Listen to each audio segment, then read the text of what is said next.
I'm Logan Crawford, and right now on Spotlight, join us for an interview with Dr. Angela Wilson, the creator of Achievers Superpower, as she shares her powerful insights into how mental power can help us navigate the challenges of life in this unpredictable world. With a background in finance, real estate, and equity, Dr. Wilson has developed a unique formula to help achievers harness the power of their minds and achieve their goals, all while avoiding the pitfalls of this increasingly complex world of ours. Dr. Wilson, thank you so much for joining us here today. It's my pleasure to be here. Pleasure is all mine. Love your work. I think it's so important, the fact that you're empowering people. Let's talk a little bit about your background and what brought you here. Tell us a little bit about the first 6 years of your life experience.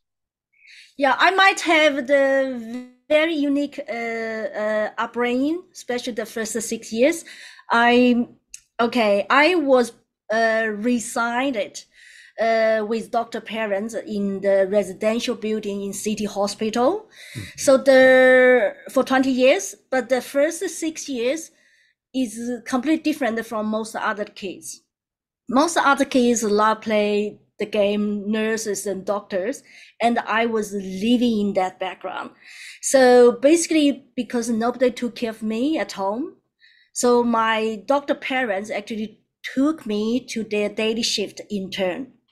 So can you imagine a little bomb and was put opposite to the chair when your parents diagnosed patients? There were long line and all the smells of hospital and people yelling, crying, screaming. And I really was living in a very catastrophic 6 years experience. So I saw the newborn baby girl and the chicks. I saw the healthy look boy actually was left outside the department in the hospital, and parents just let it go. And actually found out that they are actually hidden health issue. And I saw, couples suicide and was sent to the hospital. And then the doctors put the tubes inside the nose and put their body upside down in the bamboo chair or bamboo bed and wash the stomach. And then I saw that, the powerful, the rich can feel so cool today, and the second day disappear. It died. And all the speakers, because we have a dining hall in the city hospital, all the patients, doctors, nurses always have meeting there. And I was there looking. And then the speaker can suddenly fall on the ground dead. That's panic. And then I saw, the doctors, screaming, run out of the morgue, naked, and saying, "Oh, I saw the ghost." So that's actually led me to think about my life. I was wondering where I came from, why I'm here seeing all days, and why people dying. And then when I'm going to die, how I'm going to die. But on the other hand, I saw other kids, they were playing under the tree, play the sand, or all the kids games. I was wondering, how can not they see what I see? So that's the time when I recognized I don't think I want to live the same way like all other people, because if I live the same way, I will lead into the same consequence. So I told myself, I don't want to die. Really, I said, I don't want to die, and I don't want to get suffering because of sickness. I don't want to have fight or suicide because of relationship. I don't want every uncomfortable, suffering human being have. I don't want that. And then I asked my parents, I said, I don't want this, and how should I do it? And my parents look at me like I'm alien. They said, that's human being's journey. Born, death, suffering. And I said, I don't want it. But then I recognized I have nobody could tell me what I should do to survive. And that's panic. So that's the time I think, no, I have to find solution. Basically, every day I was feeling, every day, that's the last moment for me. I can feel, I can feel the tension inside me. I can feel the energy moving inside me. And every day there's several times like a energy panic attack. And I can feel second moment I might die. Right. And I didn't like that. So then I have to working on that every moment. But the point is, as kids, the daytime you see all this, you panic, you feel that, yeah. Then second moment you may forget. The point is, when I go back home, when I lie in bed alone, parents are sleeping, then you lie in your bed, then you suddenly you can sense all your body. Because as a little kid, you are not brainwashed by the society, right? Especially when I was basically isolated from other kids. Other kids was playing, even my brother, sister, they playing, but not me. So I was living in the adult world. So every day I was thinking about the medical things. That's actually catastrophic, and that's actually, when I shared my story on big stage, a couple of thousand people, and I was always got the opinion I might be the one of the what is called the 7 billion, trillion, the population, the whole world population. I might be the unique one who actually have this kind of experience. Yeah. Right. How did you survive the ongoing energy attacks from the two realities, the blue pills and red pills? Yeah, that's a good question. On one hand, your parents tell you, okay, they're busy working, and then when I go night shift with them, all these catastrophic urgency things and connect with me. Sometimes we have the crazy people, knock the door, doctor. So my mother always have me on the night shift. Doesn't matter outdoor department or infusion disease department. So when I feel the energy attack, it's like this. When you were a baby with a little toddler, your body basically clean, right? You don't like adults already eat a lot of rubbish food, Right. So basically your body is very sensitive, especially if you are isolated from other world. So you can only connect with the doctor reality, medical reality yourself. And then when I sense the energy wave attack inside me, actually I sense the energy wave inside my whole body. Sometimes here, sometimes there, sometimes just everywhere. It's like you are in the sea, swimming in the sea, and you don't know when the storm coming. And then I can feel, I try to struggle through to lift my head above the water. But then suddenly a wave coming, so I have to struggle to lift again. So what happens is when I was doing that, I didn't know. Actually, I was use my consciousness to dominate the energy. I didn't know, but I just know I have to do that way. It's natural.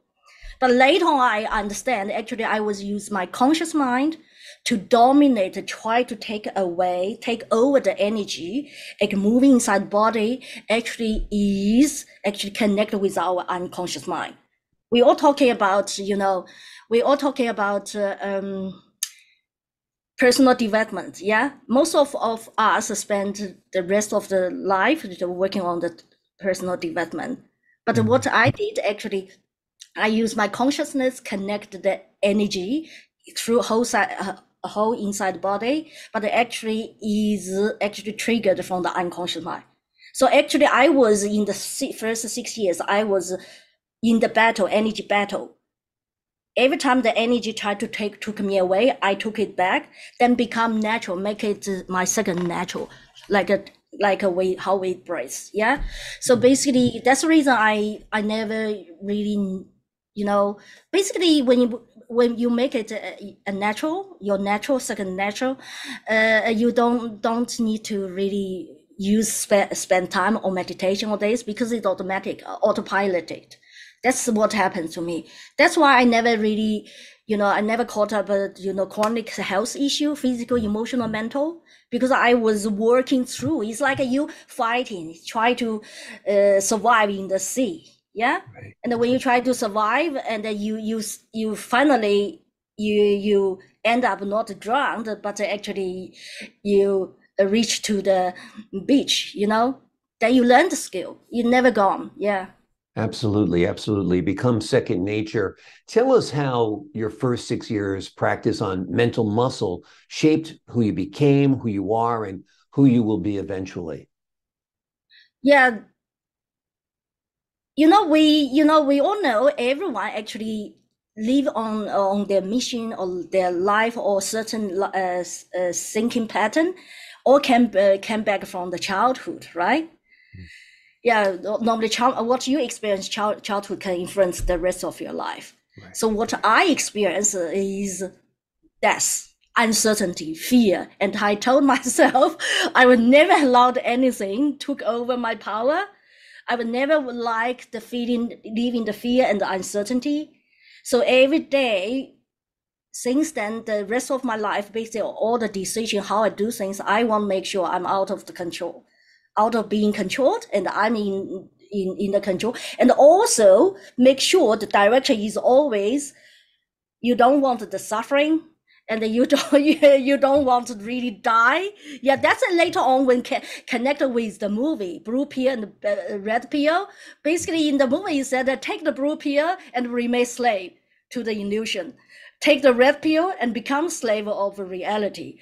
So what I was doing actually is to juggle between the two reality based on what I need. So basically, that's a beautiful feeling. That's how shaped who I am, who I become, who I am, who I will be. And that's why whenever I have some distraction came to me, try to take me, never works on me, Yeah, exactly, exactly. Tell us how life is different, living with your secret formula, juggling between the reality of balls that are both red, pills that are both red and blue. Okay, so basically put like this, if I may say, many people don't know that yet, but they should know now. Basically, all the Earth's misery, human suffering, come from the reality with a lower perception. So basically, everything is energy. Einstein said everything is energy. That is all, and match the frequency of the energy you want, and you cannot help but to get the reality. So what I did is, okay, I don't want the reality of human beings suffering. So what I did, I shift to a higher level, which I practiced since childhood. So like a chronic health issue, physical, emotional, mental. Yeah, it's because the low vibration. And also Einstein also said concerning matter, we have been all wrong. Basically the matter is energy, the vibration is lower, is much lower to be predictable, to the senses. So if we don't like so many unnecessary health issues, physical, emotional, mental, you need to just learn the skill, how to shift the vibration to a higher level. Then you live in different reality, high reality will not happen. Then you will not suffer. Suffering comes from the lower level. And then Earth's misery, for example, Turkey earthquake, all this. Then if you understand and you master the skill how to live in the higher reality, honestly, you don't need to worry about that. There's a lot of secret technique behind, Absolutely, absolutely. How do we master your secret formula and make it our second nature? Okay, so it took me really my lifetime to really finally have that skill polished to that fits every ambitious achievers. So basically, I have the book Achievers Superpower, which I use for a small circle, and in that book I use it as a manuscript that cover all achievers need to know. Basically, remove all the block from consciousness, any level of block. So that's intense, that's a lot of detail and from different angle. And also then there is a physical method which I teach. basically activated a vibration, 360 degree from different dimension. So for that one is mental, one is physical body, and how to implement. So put it together, total just need 3 days. Wonderful. Amazing. How can our viewers, how can our audience contact you and find out more about this winning formula? So basically, so go to the website achieversuperpower.com. There are a lot of free education. So then if people are ready, basically because I working also, different sector, real estate, finance, equity. So basically for this special skill, I basically serve people achievers on demand. Wonderful, wonderful. Well, the links are below this interview. The website is on your screen as well. Just an absolute pleasure speaking with you, Dr. Wilson. Thank you so much for joining us here today on Spotlight. It's my pleasure. Thank you for having me here. Thank you. The pleasure is all ours. Learn more about Achiever's Superpower and the work that Dr. Angela Wilson can do for you. The links are below. It is highly recommended. She is an expert with a background in finance, real estate, and equity, and she has put together a proprietary formula of success that is sure to make your life better on every level, personal and professional. To the folks at home, I'm Logan Crawford, thanking you for your time this time. Until next time on Spotlight.